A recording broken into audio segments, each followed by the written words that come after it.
escolteu aquest qui entén. Gràcies, gràcies. Ara us explicaré com agafar una copa de vi. Prenem la copa de vi pel peu de la copa, de tal manera que amb els dits no afectem el que és pròpiament la copa, que podem veure el color de la copa. D'aquesta manera tenim una facilitat elegant per moure la copa perquè els aromes aflorin i nosaltres puguem tastar aquest vi d'una manera adequada, perfecta i podem gaudir al màxim d'aquest vi.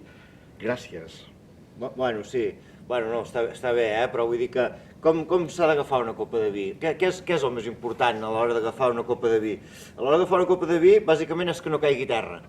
Si cau a terra, t'has quedat sense vi, sense copa i sense res. Vull dir, més, fots una trencadissa, clinc, que si algú va descalç hasta perill de clavar-se un vidre, que queda estacat, que per fotre net hi ha una feinada. Aquella pudor de vi que fot tot el local, que jo m'he trobat, caure un d'això, que va arrojant, saps? Perquè, hòstia, a vegades hi ha vins que no valen res, que no és el cas, Però vull dir que la copa, jo bàsicament l'agafes, que no caigui a terra, i te treu.